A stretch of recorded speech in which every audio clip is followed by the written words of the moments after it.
बिस्मिल्लाहिर्रहमानिर्रहीम। This is a class for logic and critical thinking.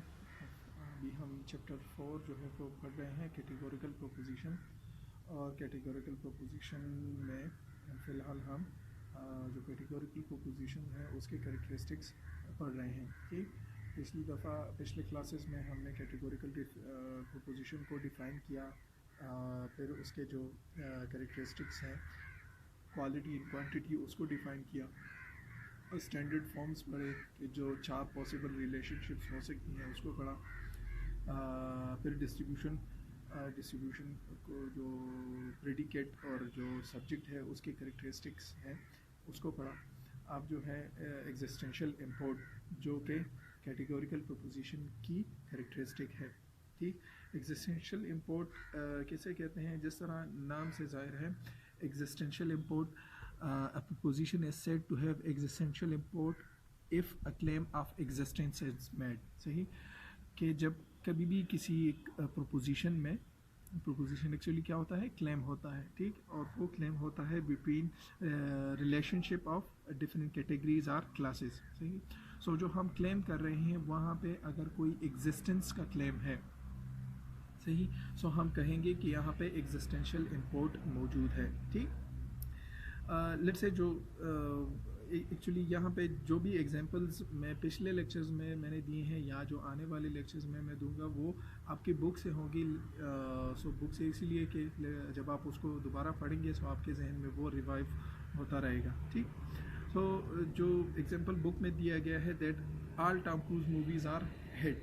सही, जब हम ये कहते हैं कि टॉम क्रूज की तमाम मूवीज़ जो हैं वो हिट हैं, क्योंकि सच तो नहीं है लेकिन चलें। दूसरा हम ये क्लेम करते हैं that all unicorns are one horn animal. So जो पहला हम क्लेम कर रहे हैं that all Tom Cruise movies are hit, so हम सब ये सपोज करते हैं कि इस क्लेम में एग्जिस्टेंशियल इंपोर्ट मौजूद है। क्यों मौजूद है? क्योंकि टॉम क्रूज जो है वो भी एग्जिस्ट करता है और मूवीज़ जो हैं वो भी एग्जिस्ट करती हैं। सही, मूवीज़ बनती हैं और टॉम क्रूज जो है वो भी फिजिकली एग्जिस्ट करता है। ठीक, सो दूसरा जो हम क्लेम कर रहे हैं that all unicorns are one horn animal. So यहाँ पे एग्जिस्टेंशियल, अच्छा, यहाँ एग्जिस्टेंशियल इंपोर्ट से डजेंट मीन कि कोई क्लेम सही या गलत है। सही, यहाँ पे सही गलत हम नहीं देख रहे, हम ये देख रहे हैं कि वो जो जिस कैरेक्टरिस्टिक के बारे में क्लेम हो रहा है वो एग्जिस्ट करता है कि नहीं करता। सही, उसके एग्जिस्टेंस के मुतालिक जो है हमने जांचना है, उसके सही या गलत होने के मुतालिक हम डिसीजन नहीं लेंगे। वो बाद में जब हम ये सारे कैरेक्टरिस्टिक पढ़ लेंगे और जब हम इसको डायग्रामेटिकली और सिंबॉलिकली इसको ड्रा करेंगे तभी हम उसकी वैलिडिटी, अनवैलिडिटी या ट्रुथनेस या फॉल्सिफाइड जो है वो डिसाइड करेंगे। सो यहाँ पे हम सही या गलत होना डिसाइड नहीं कर रहे। ठीक, अच्छा, सो ऑल यूनिकॉर्न्स आर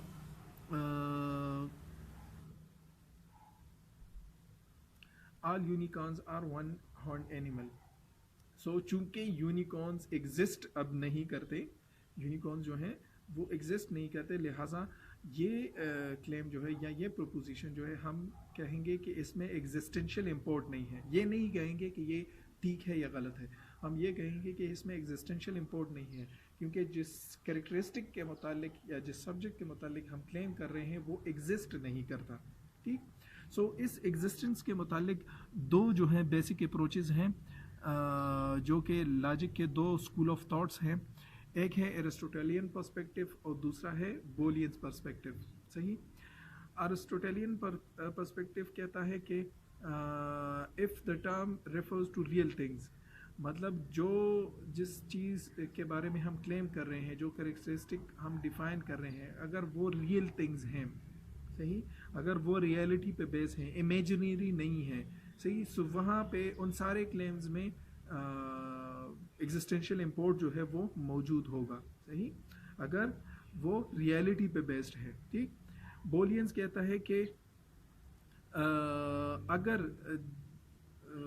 जिस चीज़ के मुतालिक हम क्लेम कर रहे हैं, ठीक, अगर तो वो रियलिटी पे बेस्ड है, सही, तो वहाँ पे एग्जिस्टेंशियल इंपोर्ट मौजूद होगा, रियल पार्टिकुलर्स। सही, अगर वो रियलिटी पे बेस्ड हैं वहाँ पे एग्जिस्टेंशियल इम्पोर्ट मौजूद होगा।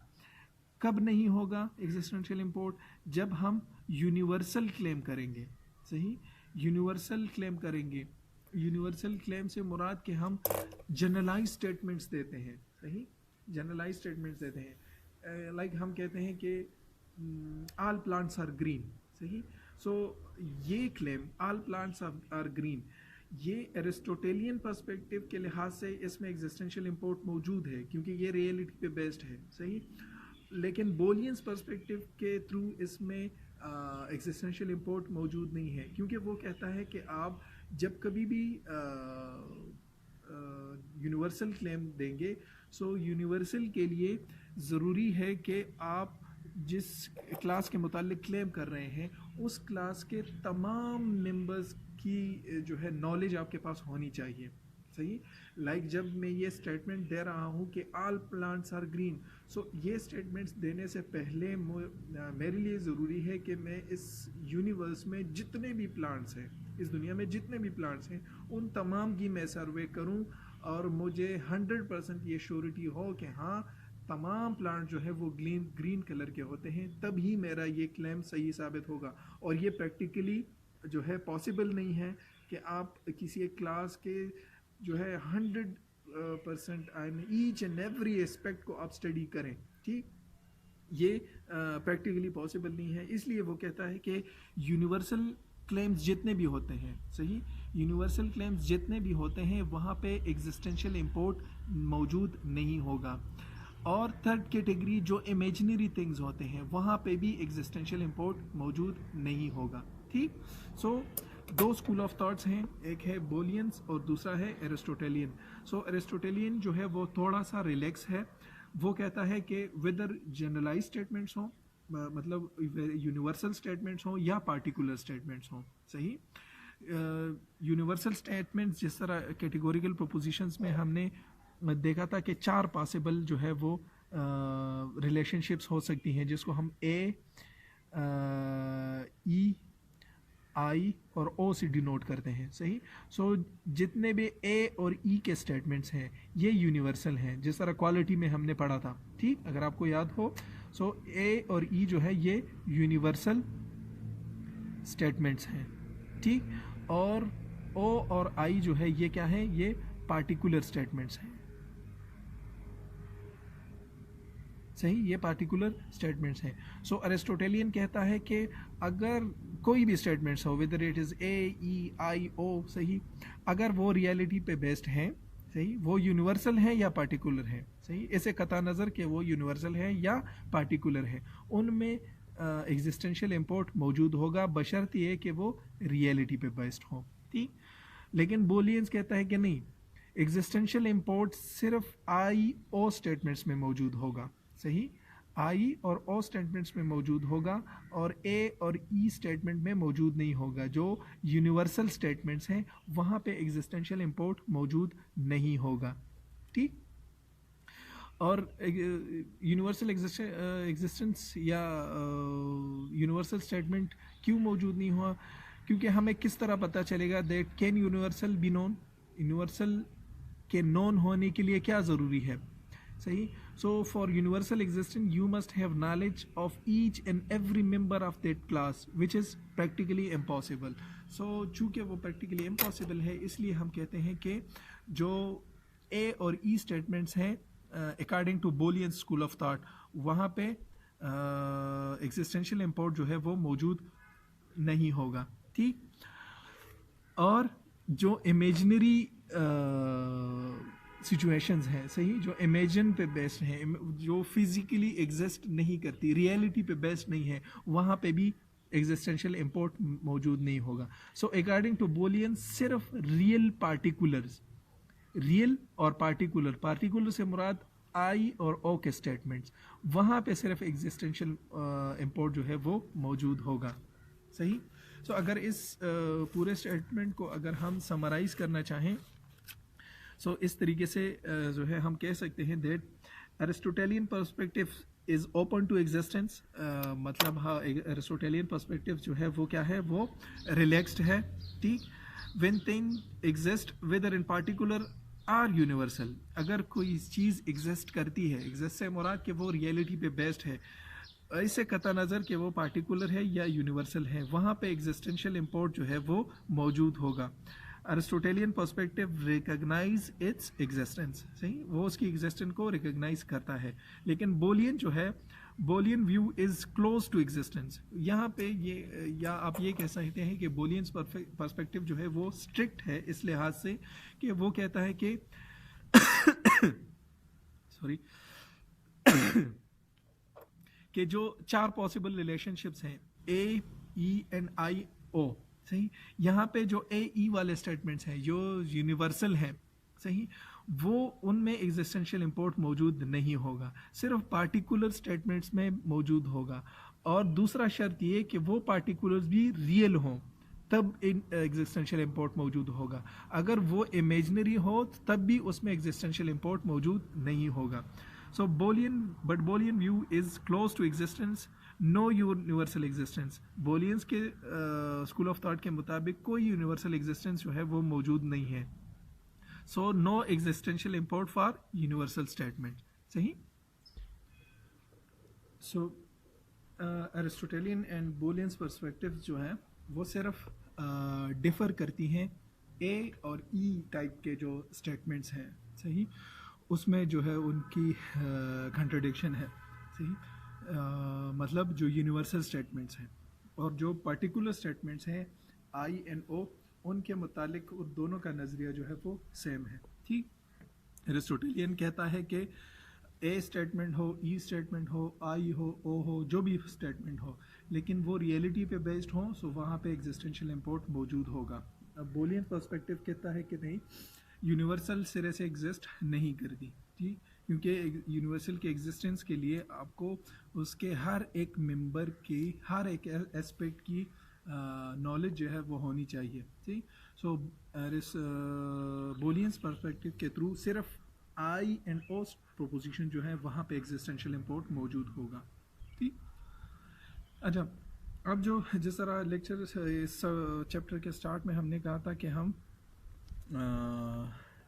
डायग्रामेटिकली जो है एट द एंड पर देखेंगे कि वैलिडिटी और अनवैलिडिटी स्टेटमेंट्स में मौजूद है कि नहीं है, ठीक। सो उस वैलिडिटी अनवैलिडिटी के देखने के लिए सबसे पहले हमने डायग्राम्स जो हैं वो बनाने होते हैं, सही। उन डायग्राम्स को हम कहते हैं वेन डायग्राम्स, सही। वेन डायग्राम्स किसे कहते हैं? Venn diagrams help visually represent the similarity and differences among things और ग्रुप्स, सही। विजुअली आप जो है विजुअलाइज करते हैं किसी दो चीज़ों के दरमियान कुछ सिमिलैरिटीज़ या डिससिमिलैरिटीज़, पिक्टोरियली आप ड्रा करें और दिखाएं कि उनमें क्या सिमिलरिटीज़ और डिससिमिलरिटीज़ हैं, सही। सो सिमिलरिटी और डिससिमिलरिटी को पिक्टोरियली ड्रा करने को हम वेन डायग्राम्स जो हैं वो कहते हैं, ठीक। Diagramming pictorially the relationship shown in categorical proposition. So categorical proposition के दरमियान रिलेशनशिप को पिक्टोरियली ड्रा करना जो है उसको हम वेन डायग्राम कहते हैं, ठीक। सो इसमें एक की ट्रिक आप कह सकते हैं या एक टूल जो है आप कह सकते हैं कि जब कभी भी इस पिक्चर में, इन डायग्राम्स में शेडेड एरिया मौजूद हो, सही, शेडेड एरिया मौजूद हो, सो शेडेड एरिया से मुराद के यहाँ पे कोई चीज़ एग्जिस्ट नहीं करती, सही, नॉन एग्जिस्टेंस को शो करती है कि यहाँ पे कोई चीज़ एग्जिस्ट नहीं करती, ये जगह जो है ये खाली है, यहाँ पे कोई मेंबर या कोई कैरेक्टरिस्टिक जो है एग्जिस्ट नहीं करती, ठीक। जब कभी भी स्टेरिक या क्रॉस मौजूद हो, सही, स्टार या क्रॉस जो है मौजूद हो, सो इसका मतलब है कि एटलीस्ट एक मेंबर जो है यहाँ पे इस कैरेक्टरिस्टिक में या इस कैटेगरी में फॉल करता है, ठीक। और जहाँ पे एम्प्टी स्पेस हो, सही, खाली जगह हो, खाली जगह से मुराद के बाकी जो मेंबर्स हैं वो इस कैटेगरी में फॉल करते हैं, ठीक। सो अच्छा, सो चार जो पॉसिबल रिलेशनशिप बनते हैं, नहीं, वो चार पॉसिबल रिलेशनशिप्स क्या हैं? ऑलरेडी हम डिफाइन कर चुके हैं, एक ए, ई,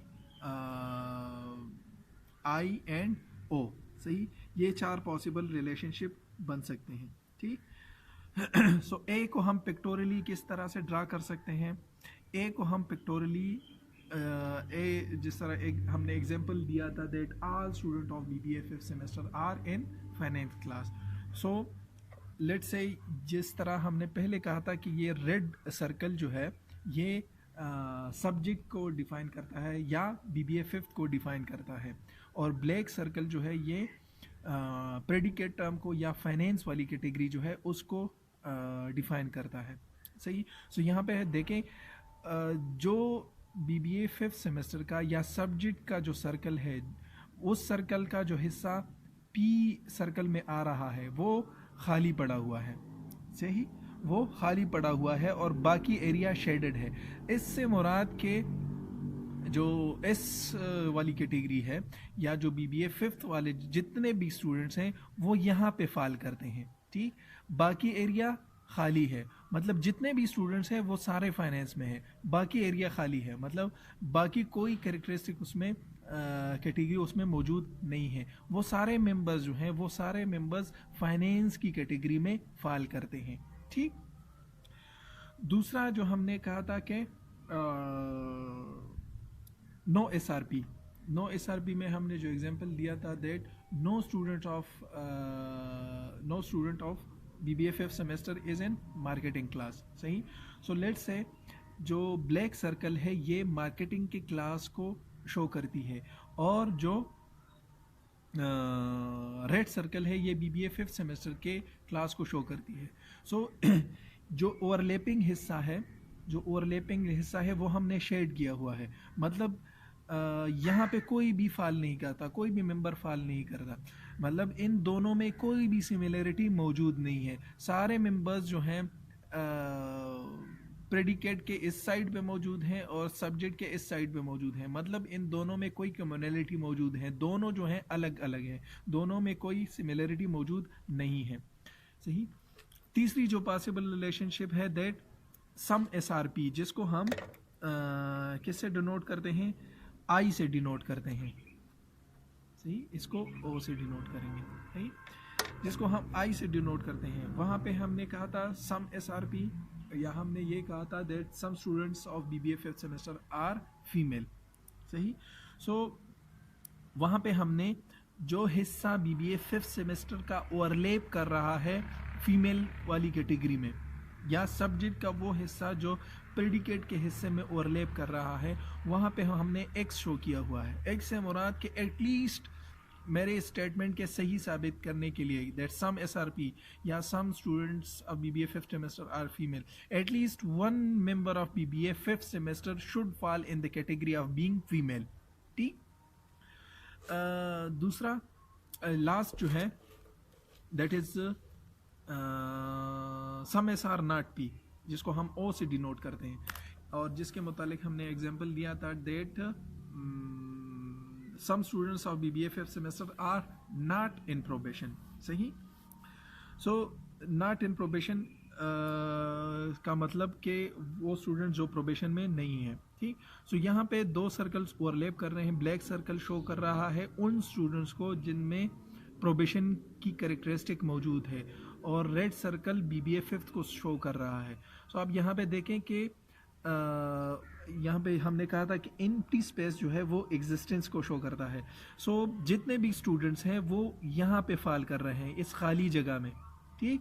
बीबीए फिफ्थ सेमेस्टर के सारे स्टूडेंट्स यहाँ पे फाल कर रहे हैं, सिर्फ वो स्टूडेंट इससे बाहर हैं जो प्रोबेशन की कैटेगरी में नहीं है, वो सिर्फ. और मेरे इस स्टेटमेंट के लिए सब सही साबित होने के लिए that some S are not P या some student of BBA fifth semester are not in probation, इसके सही होने के लिए ज़रूरी ये है कि एटलीस्ट एक बंदा ऐसा हो जिसमें प्रोबेशन वाली कैरेक्टरिस्टिक मौजूद ना हो. सो इस किस्म का स्टेटमेंट ग्राफिक पिक्टोरली जो है इस तरीके से ड्रा होगा. ठीक. अच्छा, वेन डायग्राम्स के बाद है मॉडर्न स्क्वायर ऑफ अपोजिशन. सही. एक्चुअली कैटेगोरिकल प्रोपोजिशन की वैलिडिटी या अनवैलिडिटी को जांचने के लिए दो टूल्स हैं. एक जो पहले हमने अभी देखा, वेन डायग्राम्स के थ्रू आप डिसाइड कर सकते हैं कि वेदर कोई जो प्रोपोजिशन है वो वैलिड है कि इनवैलिड है. ठीक. या आप मॉडर्न स्क्वायर ऑफ अपोजिशन जो है इससे डिसाइड कर सकते हैं कि कोई प्रोपोजिशन जो है वो वैलिड है कि इनवैलिड है। ठीक, नॉर्मली मैं प्रेफर करता हूँ कि आप मॉडर्न स्क्वायर ऑफ अपोजिशन जो है उसको उसके बेस पे डिसाइड करें कि कोई कैटेगोरिकल प्रोपोजिशन जो है वो वैलिड है कि इनवैलिड है, क्योंकि जो वेन डायग्राम्स हैं मतलब वो हर स्टेटमेंट के लिए आपको अलग से वेन डायग्राम बनाना होगा हर दफ़ा, सही, उसमें गलती हो सकती है। जबकि मॉडर्न स्क्वायर ऑफ पोजीशन जो है एक दफ़ा आप ड्रा करें और जितने भी स्टेटमेंट्स हैं उन सारों के लिए ये एक ही डायग्राम जो है ये फॉलो होता है और इसके थ्रू आप डिसाइड कर सकते हैं, मतलब बार बार आपको बनाने की ज़रूरत नहीं होगी। जबकि वेन डायग्राम हर एक स्टेटमेंट के लिए आपने हर बार बनाना होता है। सो आई पर्सनली प्रेफर कि आप मॉडर्न स्क्वायर ऑफ पोजीशन को पढ़ें, इसको समझें। वेन डायग्राम्स भी हमने पढ़ा, दैट्स अप टू यू कि आप उसमें से कौन सा ऑप्शन यूज़ करते हैं। ठीक, लेकिन दोनों वेन डायग्राम्स और मॉडर्न स्क्वायर ऑफ अपोजिशन जो है इन दोनों के थ्रू आप जो कैटेगोरिकल प्रोपोजिशंस है उसकी वैलिडिटी या अनवैलिडिटी को जान सकते हैं। ठीक, अच्छा, ये जहन में रखें कि यहाँ पे मैंने लिखा हुआ है मॉडर्न स्क्वायर ऑफ अपोजिशन, सही। एक्चुअली यहाँ पे दो स्क्वायर ऑफ अपोजिशन होंगे, एक है ये मॉडर्न स्क्वायर ऑफ अपोजिशन, इसके बाद आएगा ट्रेडिशनल स्क्वायर ऑफ अपोजिशन, सही। So modern square of opposition जो है एक्चुअली ये बोलियन स्कूल ऑफ थॉट को फॉलो करता है, सही। और जो इसके बाद आने वाला है, जो आने वाले लेक्चर में हम पढ़ेंगे, वो ट्रेडिशनल स्क्वायर ऑफ अपोजिशन है। और ट्रेडिशनल स्क्वायर ऑफ अपोजिशन जो है वो एरिस्टोटेलियन पर्सपेक्टिव जो है उसको फॉलो करता है। ठीक, सो बोलियन स्कूल ऑफ थॉट के बेस पे जो स्क्वायर ऑफ अपोजिशन बनता है, जिसको मॉडर्न स्क्वायर ऑफ अपोजिशन कहते हैं, उसमें अच्छा, जिस तरह कैटेगोरिकल प्रोपोजिशन के स्टार्ट में हमने पढ़ा था कि 4 पॉसिबल कैटेगोरिकल प्रोपोजिशंस हो सकती हैं, सही। वो 4 पॉसिबल कैटेगोरिकल प्रोपोजिशन क्या है? ए को हम कह सकते हैं दैट ऑल SRP, सही, इसको हम कहते हैं ऑल SRP। और ई स्टेटमेंट जिसे हम कहते हैं दैट नो SRP, सही। आई स्टेटमेंट जो है सम SRP। और ओ स्टेटमेंट जो हम कहते हैं सम SR नॉट P, सही। सो ये 4 पॉसिबल प्रोपोजिशंस हो सकती हैं, सही। अब ये 4 पॉसिबल प्रोपोजिशंस जो है हर एक प्रोपोजिशन जो है वो मुमकिन किस किस सूरत में जो है एक दूसरे के साथ रिलेट कर सकती हैं, सही। सो ए जो है पॉसिबली ई के साथ रिलेट कर सकता है, ए जो है पॉसिबली ओ के साथ रिलेट कर सकता है, ए जो है पॉसिबली आई के साथ रिलेट कर सकता है। मतलब ए का रिलेशनशिप इन तीनों के साथ पॉसिबल ये रिलेशनशिप बन सकते हैं। ई का पॉसिबल रिलेशनशिप ओ के साथ इस तरीके से बनेगा, वर्टिकल रिलेशन बनेगा। ई का पॉसिबल ए के साथ हॉरिजॉन्टल रिलेशनशिप बनेगा। ई का पॉसिबल रिलेशनशिप आई के साथ डायगोनली बनेगा, सही। ओ का पॉसिबल रिलेशनशिप ई के साथ अगेन वर्टिकल बनेगा, आई के साथ हॉरिजॉन्टल बनेगा और ए के साथ डायगोनली बनेगा। सो ये डायग्राम एक्चुअली हर एक पॉसिबल ऑप्शन के पॉसिबल रिलेशनशिप्स जो है उसको इसने ड्रा किया हुआ है कि हर एक ऑप्शन का कौन कौन सा पॉसिबल रिलेशनशिप में अमंग द मेंबर्स जो हैं वो बन सकते हैं। ठीक, अच्छा, अब यहाँ पे अब देखें जो हॉरिजॉन्टल और वर्टिकल रिलेशनशिप्स हैं, सही। जो हॉरिजॉन्टल रिलेशनशिप्स हैं और जो वर्टिकल रिलेशनशिप्स हैं, यहाँ पे हमने लिखा हुआ है लॉजिकली अनडिटरमिन्ड, सही, कि ये लॉजिकली जो है ये रिलेशनशिप्स पॉसिबल नहीं है। ठीक, लॉजिकली ए का लॉजिकल रिलेशनशिप ई के साथ पॉसिबल नहीं है, ई का लॉजिकल रिलेशनशिप ओ के साथ पॉसिबल नहीं है, ओ का रिलेशनशिप आई के साथ पॉसिबल नहीं है और आई का रिलेशनशिप ए के साथ पॉसिबल नहीं है अकॉर्डिंग टू बोलियंस पर्सपेक्टिव। ये जहन में रखना होगा क्योंकि इसमें बोलियंस और एरिस्टोटेलियन के जो है डिफरेंट पर्सपेक्टिव्स हैं, सही। जबकि डायगोनल जो रिलेशनशिप है उसमें हमने लिखा है कंट्राडिक्टरी, मतलब आई का ई के साथ कंट्राडिक्टरी रिलेशनशिप होगा और ए का ओ के साथ कंट्राडिक्टरी रिलेशनशिप होगा, सही। अब कंट्राडिक्शन किसे कहते हैं? सो कंट्राडिक्शन से मुराद something is and is not at the same time, मतलब कोई चीज़ बैक वक्त एग्जिस्ट करती है और नहीं भी करती, सही। सो कॉमन सेंस की बात है, अगर इस तरह का सिचुएशन हो तो ये जो है लॉजिकली ठीक नहीं होगा, कंट्राडिक्टरी होगा, क्योंकि चीज़ एट द सेम टाइम दो सिचुएशन में नहीं हो सकती, सही। लाइक जब मैं लाइक आई से के I am at the university and I am not at the university, so ये एट द सेम टाइम दोनों बातें जो है वो सच नहीं हो सकती, सही। इसमें से एक बात जो है वो सच होगी, सही। अगर मैं कहता हूँ that I am at the university and I am not at the university, सही। सो ये ई और आई और ए और ओ का जो रिलेशनशिप है ये कंट्राडिक्टरी है, मतलब ये दोनों जो है एट द सेम टाइम दोनों ट्रू नहीं हो सकती, सही। इसके लिए ज़रूरी है कि इन दोनों के दरमियान रिलेशनशिप हो। सो रिलेशनशिप के सही होने के लिए ज़रूरी है कि इसमें से एक ट्रू हो और दूसरा फॉल्स हो, सही। एक ट्रू हो और दूसरा फॉल्स हो तभी ये रिलेशनशिप बनेगा, मतलब एट द सेम टाइम ए और ओ जो है वो ट्रू नहीं हो सकते, eight the same time I और ई जो है वो ट्रू नहीं हो सकते। इनके दरमियान अगर रिलेशनशिप होगा सो एक ट्रू होगा दूसरा फॉल्स होगा, ठीक। वो ई भी हो सकता है, वो आई भी हो सकता है, मतलब आई भी अगर आई ई ट्रू है तो आई फॉल्स होगा, अगर आई ट्रू है सो ई फॉल्स होगा। एट द सेम टाइम अगर ए ट्रू है सो ओ के लिए फॉल्स होना लाजमी है, अगर ओ ट्रू है सो फिर ए के लिए फॉल्स होना लाजमी होगा, तभी रिलेशनशिप बनेगा। सो कंट्राडिक्शन का मुराद का मतलब जो है वो यही है कि जो डायगोनल रिलेशनशिप है ये दोनों eight the same time true नहीं हो सकते, इसलिए यहाँ पे कहा गया है कि ये क्या है, ये कंट्राडिक्टरी रिलेशनशिप्स हैं, ठीक। कंट्राडिक्टरी से मुराद that one of them can be true not both true, सही। जो डायगोनल रिलेशनशिप्स हैं उसमें से एक जो है ट्रू होगा, दोनों ट्रू नहीं हो सके, या दोनों फॉल्स भी नहीं हो सकते, सही। दोनों ट्रू भी नहीं हो सकते, दोनों फॉल्स भी नहीं हो सकते।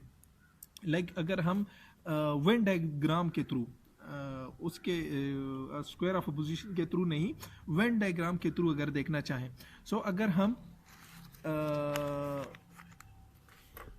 ए और ओ के दरमियान रिलेशनशिप देखना चाहते हैं जो कि कंट्राडिक्टरी है, सही, ये समझने के लिए कि इसमें एक का फॉल्स होना ज़रूरी है। सो अगर ये हम वेन डायग्राम के थ्रू ड्रा करना चाहें relationship between A and O, so A में हम कहते हैं that all S are P, सही। So all S are P का जो डायग्राम है वो इस तरीके से बनेगा, सही, मतलब इसके जितने भी मेंबर्स हैं वो पी के कैटेगरी में फॉल करते हैं, सही। बाकी हिस्सा जो है इसका वो खाली है, वहाँ पे कोई भी मेंबर नहीं है।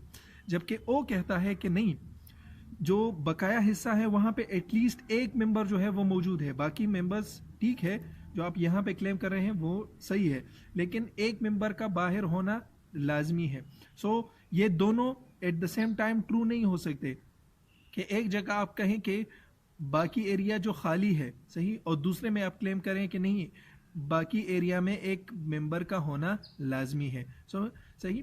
सो इसलिए हम कहते हैं कि ये दोनों जो है ये क्या है, कंट्राडिक्टरी है, दोनों eight the same time true नहीं हो सकते, या इसमें से ये ट्रू होगा ये फॉल्स होगा, या ये ट्रू होगा और ये वाला रिलेशनशिप जो है वो फॉल्स होगा। इसके अगेंस्ट अगर हम दूसरा रिलेशनशिप देखें बिटवीन ई एंड आई, सही, अगर इसको हम वेन डायग्राम के थ्रू देखें, सो वेन डायग्राम कहता है, ई कहता है that no S are P, सही, मतलब जो इसका वो हिस्सा जो पी में ओवरलैपिंग है वहाँ पे कोई भी बंदा मौजूद नहीं है, वहाँ पे कोई मेंबर मौजूद नहीं है, ये हिस्सा जो है शेडेड है, ठीक। सारे मेंबर्स जो हैं यहाँ पे मौजूद हैं और इसके सारे मेंबर्स जो हैं यहाँ पे मौजूद हैं। जबकि आई कहता है कि नहीं, सम एस आर पी, मतलब जो ओवरलैपिंग हिस्सा है वहाँ पे एटलीस्ट एक बंदा जो है वो मौजूद है।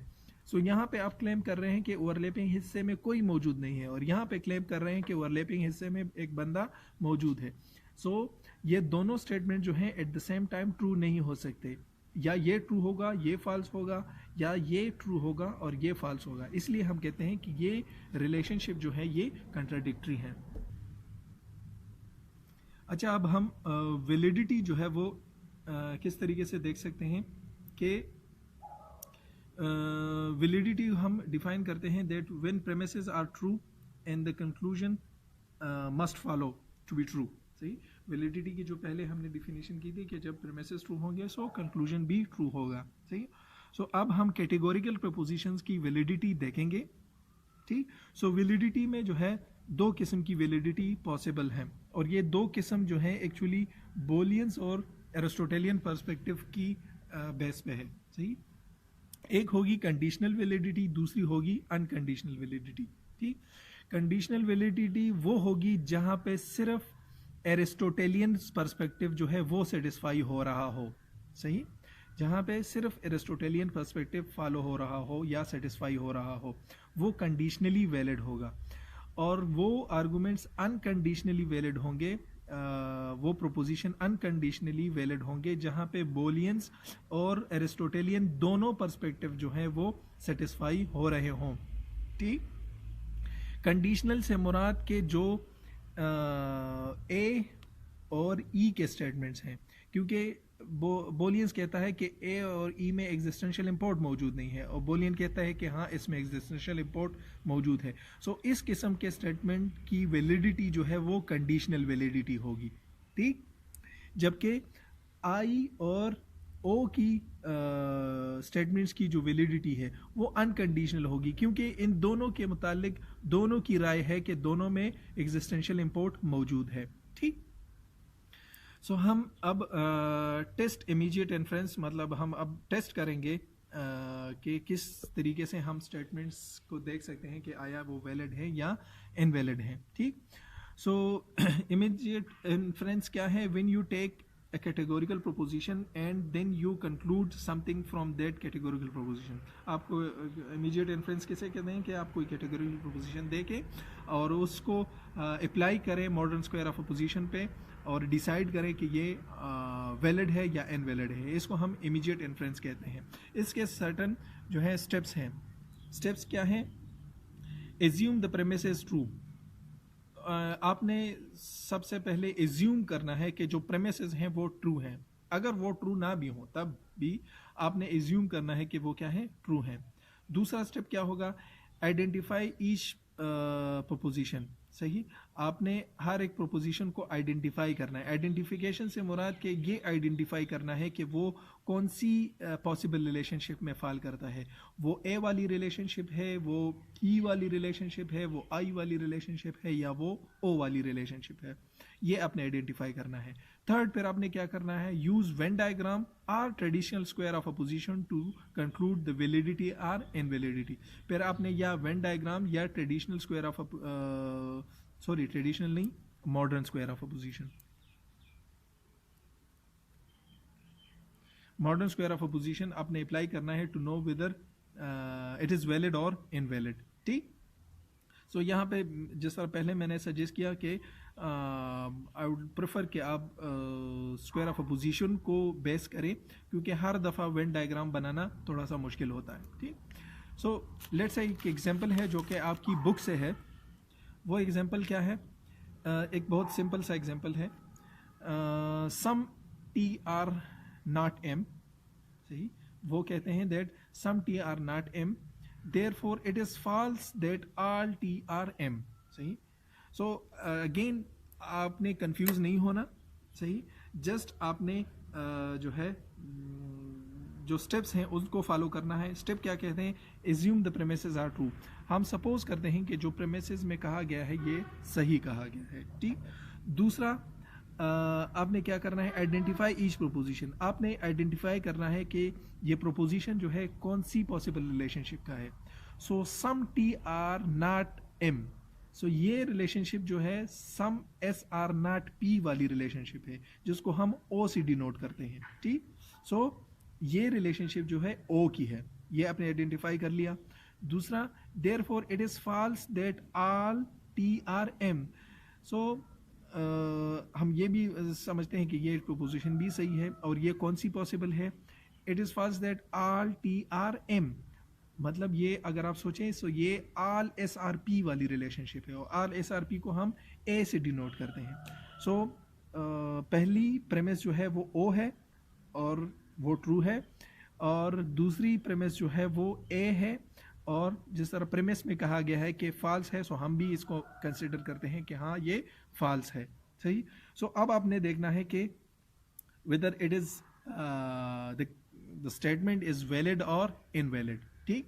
सो आपने क्या करना है, आपने ट्रेडिशनल स्क्वायर ऑफ अपोजिशन को लाना है, ठीक। और यहाँ पे आप देखें, सो यहाँ पे ये रिलेशनशिप है बिटवीन ओ एंड ए। सो ओ और ए के दरमियान क्या है, कंट्राडिक्टरी है, और कंट्राडिक्टरी ये है कि इसमें से एक ट्रू होगा और मतलब रिलेशनशिप बन सकता है, लेकिन ए का ट्रू होना और दूसरे का फॉल्स होना जो है वो लाजमी है, ठीक। सो यहाँ हम देख रहे हैं कि एक ट्रू है और दूसरा फॉल्स है, लिहाजा हम कंसिडर करते हैं कि ये जो क्लेम किया गया है या जो आर्गुमेंट दिया गया है ये वैलिड है, ठीक। अच्छा, वैलिडिटी तो हो गई, अब आपने देखना है कि ये कंडीशनल वैलिड है या अनकंडीशनल वैलिड है, सही। कंडीशनली वैलिड है या अनकंडीशनली वैलिड है।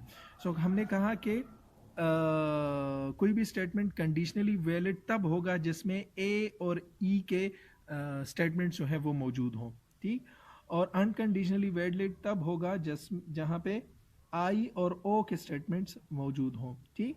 सो यहाँ पे आप देखें, यहाँ पे ए की स्टेटमेंट जो है वो मौजूद है, ठीक। एक ही स्टेटमेंट मौजूद है, मतलब यहाँ पे यूनिवर्सल स्टेटमेंट मौजूद है, और यूनिवर्सल के मुतालिक बोलियंस कहता है कि वो वहाँ पे एग्जिस्टेंशियल इंपोर्ट नहीं है, ठीक। सो यहाँ ये कंक्लूजन जो है ये कंडीशनली वैलिड होगी, अनकंडीशनली वैलिड नहीं होगी। अनकंडीशनली क्यों नहीं होगी, क्योंकि इसमें से एक प्रेमिस जो है वो यूनिवर्सल है, सही। इसलिए हम कहते हैं कि ये कंडीशनली वैलिड है, ये बोलियंस पर्सपेक्टिव के थ्रू वैलिड है, ठीक। सो ये क्या हो गया, ये कंडीशनली वैलिड हो गया। अच्छा, अब यहाँ पे मैंने कुछ एग्जांपल जो हैं आपके बुक के एक्सरसाइज से लिए हैं, उसमें प्रैक्टिस करते हैं और उसकी वैलिडिटी और इनवैलिडिटी जो है वो उसको हम देखते हैं, ठीक। सो सबसे पहला example, no sculpture by Rodin are boring creatures. Rodin जो है वो जो भी स्कल्पचर बनाता है उसमें से कोई जो है वो बोरिंग नहीं होता। कुछ अजीब सा एग्जांपल है, लेकिन चलें। Therefore all sculptures by Rodin are boring creation, सही। सो आपने ज़्यादा सोच में नहीं पड़ना, स्टेप्स जस्ट फॉलो करने हैं। और स्टेप्स क्या कहते हैं, स्टेप्स ये कहते हैं कि सबसे आपने एज्यूम करना है कि जो भी कहा गया है वो सच कहा गया है, ठीक। प्रेमिस में या कंक्लूजन में जो भी कहा गया है वो सच कहा गया है, पहला स्टेप ये है। दूसरा स्टेप ये है कि आपने प्रोपोजिशन को आइडेंटिफाई करना है कि जो प्रेमिस और कंक्लूजन में जो प्रोपोजिशन है वो किस पॉसिबल रिलेशनशिप के हैं। So no sculpture by Rodin are boring. So अगर आप सोचें ये वाली स्टेटमेंट जो है ये ई की स्टेटमेंट है, सही। ई में हम कहते हैं that no S are P, so no sculpture by Rodin are boring, no S are P, ठीक। दूसरी statement, therefore all sculpture by Rodin are boring, सही। रोडिन जो भी स्कल्पचर बनाता है वो बोरिंग होता है, सही। ऑल एस आर पी, सो ये ए वाली स्टेटमेंट है, सही। ये ए वाली स्टेटमेंट है। आपने स्टेटमेंट्स निकाली, फिर आपने जस्ट ये करना है कि आपने स्क्वायर ऑफ अपोजिशन जो है वो निकालना है। निकाल के आपने देखना है कि ये रिलेशन किसके दरमियान है, ये रिलेशनशिप है ई और ए के दरमियान, सही। ई और ए के दरमियान। सो ई और ए के दरमियान जो भी रिलेशनशिप होगा वो क्या होगा, लॉजिकली अनडिटरमिन्ड होगा, सही। लॉजिकली अनडिटरमिन्ड होगा। सो हम कहेंगे कि ये स्टेटमेंट जो है ये लॉजिकली अनडिटरमिन्ड है, लॉजिकली अनडिटरमिन्ड है, सही, ये अनडिटरमाइंड है, या आप कह सकते हैं कि ये क्या है, इनवैलिड है, ठीक। अच्छा, दूसरा दूसरा एग्जांपल जो भी आपके बुक के एक्सरसाइज से लिया गया है वो कहते हैं that it is false that some lunar craters are sorry it is false that some lunar craters are volcanic formation, सही। दूसरा है therefore no lunar craters are volcanic creations, सही। तो आपने अगेन जो है जहन पे ज़्यादा बोझ नहीं डालना, जस्ट ये देखना है कि ये रिलेशनशिप कौन सी कैटेगरी वाला है, ठीक। सो यहाँ पे अगर आप देखें it is false that, false और ट्रू को छोड़ें फिलहाल, that some lunar are volcanic formation, मतलब यहाँ पे अगर आप सोचें तो कहा गया है दैट सम SRP, आई वाली स्टेटमेंट दी गई है, ठीक, और कहा गया है कि इट इज़ फॉल्स, सही। आई स्टेटमेंट दी गई है और कहा गया है कि ये स्टेटमेंट जो है ये फॉल्स है। दूसरी जो स्टेटमेंट दी गई है that no lunar craters are volcanic, मतलब नो SRP, ये ई वाली स्टेटमेंट है। सो एक आपकी आई स्टेटमेंट हो गई, दूसरी ई स्टेटमेंट हो गई। ई ट्रू है सही, जो स्टेटमेंट में कहा गया है वो ट्रू है, सही, और जिस तरह स्टेटमेंट में इन्होंने कहा गया है फॉल्स है, सो हमने भी इसको फॉल्स कंसिडर किया। सो आई फॉल्स, ई ट्रू, सही। अब आपने स्क्वायर ऑफ अपोजिशन को उठाना है और देखना है कि आई और ई के दरमियान क्या रिलेशनशिप बनता है। सो आई और ई के दरमियान रिलेशनशिप जो है वो कंट्राडिक्टरी है, और कंट्राडिक्टरी के लिए ये सही होने के लिए ये ज़रूरी है कि उसमें से एक ट्रू हो और दूसरा फॉल्स हो। सो जिस तरह हमने देखा कि आई फॉल्स है और ई ट्रू है, आई फॉल्स है और ई जो है वो ट्रू है। सो अब ये रिलेशनशिप क्या है, ये वैलिड है, ठीक। सो हम कहेंगे कि ये वैलिड रिलेशनशिप है, लेकिन वैलिड के साथ साथ आपने देखना है कि ये कंडीशनली वैलिड है या अनकंडीशनली वैलिड है, ठीक। सो चूंकि इसमें जिस तरह हमने यहाँ पे कहा था कि कंडीशनल वैलिड तब होगा जब वहाँ पे ए और ई स्टेटमेंट के बारे में बात हो, सो वो कंडीशनल वैलिड होगा, ठीक। सो चूंकि यहाँ पे एक स्टेटमेंट ई वाला मौजूद है, ठीक, यहाँ पे एक स्टेटमेंट ई वाला मौजूद है, सो हम कहेंगे कि ये कंडीशनली वैलिड है, ठीक, कंडीशनली वैलिड है, सही। अच्छा, तीसरा example, all trial lawyers are people with stressful jobs, सही। दूसरा statement, therefore some trial lawyers are people with stressful jobs, सही। सो अगेन आपने जस्ट ये देखना है कि ये कौन सी कैटेगरी में फॉल करता है। All trial lawyers are people with stressful job, मतलब ऑल SRP, सही। सो ये ए कैटेगरी वाला है, सही, और ये ट्रू है। दूसरा, therefore some trial lawyers are people with stressful job, मतलब सम SRP, सो ये आई वाली कैटेगरी बन गई, सही। सो ये रिलेशनशिप है बिटवीन ए एंड आई, सही। ये आपने फाइंड आउट कर लिया। दूसरा काम आपने जस्ट ये करना है कि स्क्वायर ऑफ अपोजिशन निकालना है और उसमें देखना है कि ए और आई के दरमियान रिलेशनशिप बनता है कि नहीं बनता, सही। सो ए और आई के दरमियान रिलेशनशिप नहीं बनता according to modern square of opposition. So आप कहेंगे कि ये क्या है, लॉजिकली अनडिटरमिन्ड है, सही, लॉजिकली अनडिटरमिन्ड है।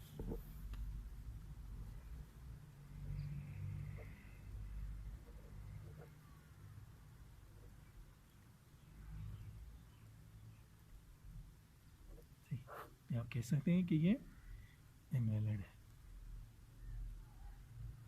सही। अच्छा, अब यहाँ पे आपके जहन में आएगा कि यहाँ ये इनवैलिड किस तरीके से है, क्योंकि जब आप ये क्लेम कर रहे हैं कि all lawyers are people with stressful job, therefore some lawyers are people with stressful job. So actually यहाँ पे आप जनरल से पार्टिकुलर पे जा रहे हैं, जनरल व्यू से पार्टिकुलर पे जा रहे हैं, ठीक। सो बोलियंस कहता है कि इस किस्म के स्टेटमेंट्स नहीं बनते। जब आप ट्रेडिशनल स्क्वायर ऑफ अपोजिशन करेंगे, उसको हम स्टडी करेंगे, सो उसमें यही स्टेटमेंट जो है ये यहाँ पे इनवैलिड है, लेकिन वहाँ पे वैलिड होगा। ठीक, यहाँ पे मैं लिख लूँ क्योंकि ये नोट्स मैंने अपलोड करने हैं। सो ये जब हम ट्रेडिशनल स्क्वायर ऑफ अपोजिशन पढ़ेंगे, सो उसके मुतालिक जो है ये वैलिड होगा, जबकि मॉडर्न स्क्वायर ऑफ अपोजिशन के मुताबिक ये